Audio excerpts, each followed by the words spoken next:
I started to question everything. Like, do I even like this? Is this for me? What do I want to be? Who even am I? I'm Arizona Muse, and I am here today with my friends at IMAGINE5, and we are going to be talking about all things to do with sustainable fashion, and I'll be taking you through my closet, put some outfits together, and we'll see how it goes.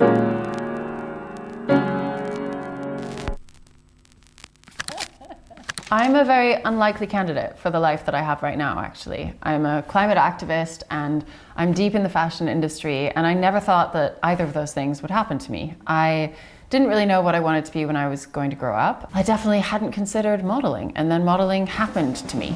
At the beginning, I was just winning and gaining and getting shoots and flights and shows and all this stuff all the time, so life was like very full. I'd gotten used to that. I wasn't getting adrenaline from the wins anymore. I started to question everything. Like, do I even like this? Is this for me? What do I want to be? I found that I'm really passionate about learning about biodiversity, about climate, and I started to reflect all this learning into the industry that I worked in, fashion. And I realized that, wow, okay, fashion is having a massive impact on our planet. Fashion is one of the biggest polluting sectors after oil and gas. I felt like I was finally learning about the world. We as the fashion industry are deeply and inextricably connected with agriculture. All our clothes are grown in soil for us by farmers.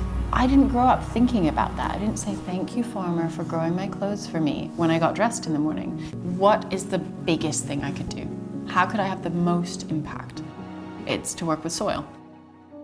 When you build life back into soil, we give the earth back its ability to sequester carbon, to do healthy water management. Therefore, fashion needs to start supporting soil regeneration. We need to put the billions of dollars behind the fashion industry that goes to sourcing raw materials into regenerative agriculture. This is why I do the work I do now with Dirt Charity, where I'm raising awareness about the people who grow our clothes. When I'm shopping now, I don't want the thing that's like shiny and sparkly and the glamorous fashion item that you'd imagine. I know what sequins do to the planet. I know that these people are not paid properly. I know that if I walk into a shop and I'm like, oh, that's so cheap, what a good deal I'm getting, I can trust that for somebody else, it's a really bad deal. My style has improved a lot since I became more sustainable. I care now more about what I wear. It doesn't feel like a world of denial and less than. It's enriching to live a more sustainable life. So let's go have a look at my wardrobe. I am interested to see what you think about the pieces that I pulled out to show you that all have high criteria of sustainability. Do you like them? Do you think they're fashionable? Let's go have a look. Okay, so we have made it into my closet, and these are the things I wanted to show you. I receive so many compliments when I wear this jumper, which is a really nice feeling, especially when I know the story behind it. This is made by a brand called Herd. It is made of regenerative wool from the UK and dyed with plant dye. Very good for soil. Worms can eat this. Not that I'll be feeding it to my worms anytime soon. I love worms. So this is from Bite Studio, which is a Swedish sustainable brand. I love them. I've had this piece for many years. I like to tie these bits in the back, and I wear it with high-waisted trousers usually, or a high-waisted skirt. And it also has removable sleeves. Don't know where they are right now, but. So this is a piece that's very special to me because I helped to design it. I did a design collaboration with Blase, which is this gorgeous Italian brand who makes blazers like this and their signature pocket style. We did this with an organic wool from Italy that is so nice and stiff and warm and really beautiful. And I made the print as well, which is all cactus. I was born in Tucson, Arizona in the Sonoran Desert, and there are cactus everywhere. And my name kind of evokes cactus, doesn't it? And this is a shirt that I love. I wear this a lot. I usually wear it as an overshirt in the summer.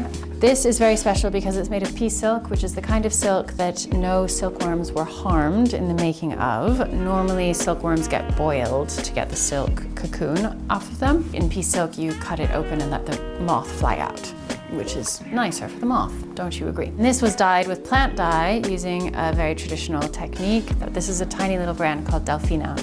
This is a piece that is of leather. These leathers have been vegetable tanned or have been sourced from off-cut pieces that no one was going to use. So I love this. It's a really fashiony piece. You'll see me wear it later. I'll put it on for you. You'll notice that I'm telling you a lot about materials and what these are all made of, because to me that's the story of my closet. And guess what? In your closet is also this big story to unearth about the materials. So read your labels. This is a twin set, you might call it, I suppose. And it's a top, a crop top with a skirt. And I love it. It's all made of linen, and linen is an inherently more sustainable material because linen as a plant isn't so sensitive as cotton. Cotton is like, I'm so thirsty, feed me lots of water. Cotton has to grow in deserts, but takes a lot of water. It's really bad for its environment. So deserts are getting bigger because of cotton growing. Linen doesn't need to be irrigated. It's fine, it's like, I'm okay, it can be cold and rainy, it can be hot and sunny, whatever, I'm good. Now, since you can't try these on, I will try them on for you, okay? So here I am wearing one of my suits, and I tend to not treat suits like they're fancy. I just wore one to like a wellness festival where everyone else was in yoga clothes and I was wearing a three-piece suit, and I was like, but that's fine, I like it. Otherwise, they just sit in our closet taking up space, and I get a lot of joy from wearing my really nice things. I feel like this is a great wintry but sunny day kind of outfit. And of course, I will put a jacket over it. I love a midi skirt. I think that's really elegant, and it's super comfortable. I mean, this is such a comfortable outfit. I feel like I could do anything in it. I might change my shoes if I were gonna climb a mountain, but here's my next outfit to show you. Wool trousers. They're not organic wool. These aren't my most sustainable trousers, but at least they are 100% wool. When you've got, say, 80% wool, 20% polyester, that fabric won't be ever recycled. It will just always go in the bin. If it's 100% wool, one day maybe it will get recycled. The technology for recycling is very small and minuscule compared to the volume of clothes that need to be recycled, but at least there's a hope. So if you're buying 100% one material, you have a better chance of getting it recycled. So here's a look that I really like because it can go fancy or super casual. So metal on my shoes, a little bit of metal here. All these metal bits kind of really dress it up and elevate it. So if I walked into a fancy restaurant, like I'd actually feel fine. But also I could just go to the supermarket, I wouldn't feel like overdressed. This is also a very good look for me in terms of a good jean and a base. I wear these all the time. And then I can swap in and out loads of different jackets on this. And here's my desert chic vibe. I would wear it to my workspace. I work from a communal workspace. It's very beautiful, and I think I'd look really rather smashing.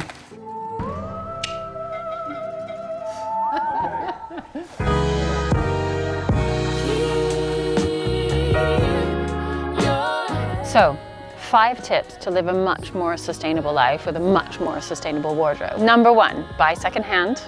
The cheat, the easiest cheat. Number 2, read the label of everything that you're buying. Understand what those words mean on the label. What's 68% viscose? What does that mean? Google it, you'll find out. Number 3, swapping, reusing clothes, trading clothes with your friends. That's really fun. Number 4, don't throw clothes in the bin. They need to have many, many, many lives. Hand them down, find someone who loves them, or give them to a charity shop. When you do give them to a charity shop, make sure they're presentable.